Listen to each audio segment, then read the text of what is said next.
So I wanted to do a quick review of the Kubuntu Focus computer. I ordered this the other day. I've had it for about a week, and it is actually it's got a different back on it than the other unit that I had from System 76.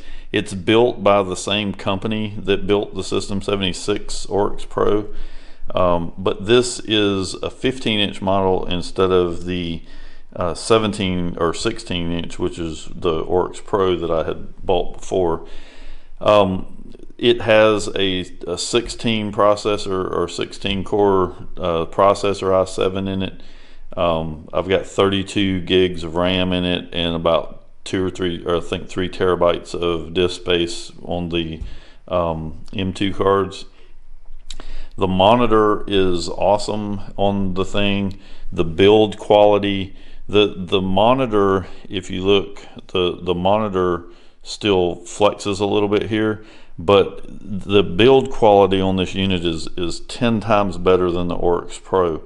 Now, this is not necessarily a dig against System 76 because they didn't build the unit in the first place, but this version and System 76 actually has gotten these in now too, so they're selling this particular brand or this particular model, but the build quality on the bottom of the thing is much better. It's a lot sturdier.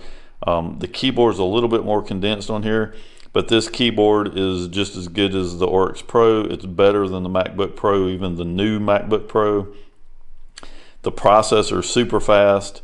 But I tell you, the thing that I'm the most surprised with the computer itself is System 76 uses Oryx, or I'm sorry, they use Pop is the operating system that they work on, where these guys at Kubuntu, or however you say the thing, they actually use KDE instead of GNOME, and there are just tons of things that I hate about GNOME.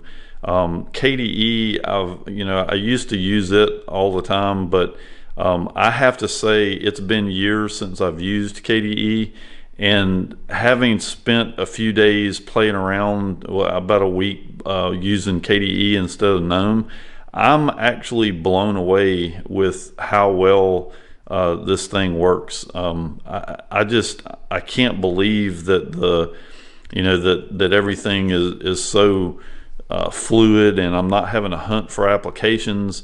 When you go to the Windows key, it actually brings up everything based on the section that it's in, so your icons are all, or programs are all grouped together instead of just having one big screen of programs. It's just, I have to say, build quality wise, I'm pretty blown away. This thing, this has become my absolute favorite computer. Between KDE and the build quality on this thing, the keyboard, this thing is just it is the perfect computer at the moment. Everything is working on it.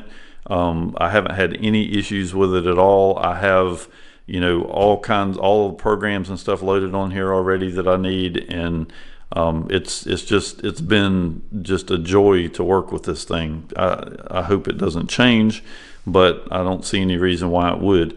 So I'm not going to get into too much more. Now, there are a couple things about the computer that I don't really like.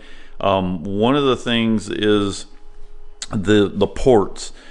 They did away with the big SD card slot in here. Now they've given you a micro SD card. So you end up having to use something like this to plug your bigger cards in and plug them into the USB. I'm not real sure why they did that. And then they also moved that power plug that used to be over here in the side in the Oryx Pro. They moved it to the back, which I love that. That's where the power plug ought to be. But the other problem is they got rid of the ports for the USB-C. So my audio jacks and stuff moved to this side of the computer where they used to be on the other. and then I have one USB and then the one micro SD card. But the actual card slots for the USB-C moved back here to the back, and my HDMI and micro HDMI moved back here. So I've got two monitor ports here and then the USB-C over here, and I have quite a few USB-C devices now due to the MacBook screwing me and having everything turned to micro or to the USB-C. So I find it's a little bit awkward, only having one USB-C port, but having to go to the back of the computer to plug it in is kind of a pain in the butt. But you know, in all said and done, it's not that big of a deal. I absolutely love this computer. The battery life on it, it's got a really nice graphics card in it, and then it's fairly easy to switch between the graphics cards. The only downside, when you switch, you have to log out and log back in, but other than that, the thing's working really, really well.